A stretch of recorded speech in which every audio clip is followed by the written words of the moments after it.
നമ്മളെല്ലാവരും വാട്സപ്പ് ഉപയോഗിക്കുന്ന ആളുകളാണല്ലോ. അപ്പോൾ വാട്സാപ്പിനുള്ളിൽ അവൈലബിൾ ആയിട്ടുള്ള കുറച്ച് AI ചാറ്റ് ബോട്ടുകളെ കുറിച്ചാണ് ഇന്ന് നമ്മൾ പറയാൻ പോകുന്നത്. ആദ്യത്തെ ChatGPT, പിന്നെ വാട്സാപ്പിൻ്റെ തന്നെ സ്വന്തം Meta AI.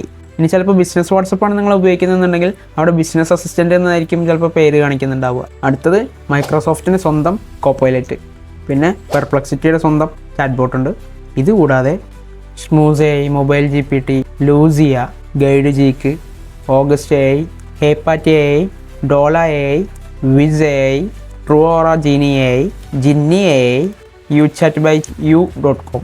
ഇത്രയും ചാറ്റ് ബോട്ടുകളാണ് നിങ്ങൾക്ക് ഇവിടെ അവൈലബിൾ ആയിട്ടുള്ളത്. നിങ്ങൾക്ക് ഓരോ ചാറ്റ് ബോട്ടും കോൺടാക്റ്റ് സേവ് ചെയ്തോ അല്ലെങ്കിൽ ഡയറക്റ്റ് അതിൻ്റെ ലിങ്കിൽ കയറിയിട്ട് മെസ്സേജ് അയച്ചിട്ടോ ചാറ്റ് സ്റ്റാർട്ട് ചെയ്ത് തുടങ്ങാം. ഇവയിൽ പല AI ചാറ്റ് ബോട്ടുകൾക്കും message count, image generation, voice support തുടങ്ങിയ പല കാര്യങ്ങളിലും ലിമിറ്റേഷൻസ് ഒക്കെ ഉണ്ട്. മുകളിൽ കൊടുത്തിട്ടുള്ള എല്ലാ ചാറ്റ് ബോട്ടിൻ്റെയും കോൺടാക്ട് ഡീറ്റെയിൽസ് ഞാൻ ടെലഗ്രാം ചാനലിൽ കൊടുക്കുന്നതാണ്. Do checkout.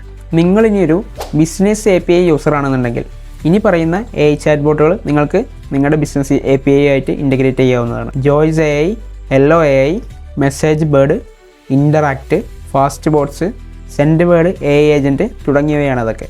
അപ്പോൾ നിങ്ങൾ ഏതെങ്കിലും മുകളിൽ പറഞ്ഞ AI ചാറ്റ് ബോട്ടുകൾ ഉപയോഗിക്കുന്നുണ്ടോ എന്ന് കമൻറ്റ് ചെയ്യൂ. ഈ വീഡിയോയെക്കുറിച്ചുള്ള നിങ്ങളുടെ അഭിപ്രായങ്ങളും നിർദ്ദേശങ്ങളൊക്കെ കമൻറ്റിൽ ഉൾപ്പെടുത്തുക. ഈ വീഡിയോയ്ക്ക് ലൈക്ക് ചെയ്യുകയാണെന്നുണ്ടെങ്കിൽ അൽഗോരിതത്തിന് കൂടുതൽ ഹെൽപ്ഫുൾ ആകും. അപ്പോൾ അടുത്തൊരു വീഡിയോ ആയിട്ട് മറ്റു ദിവസം കാണാം.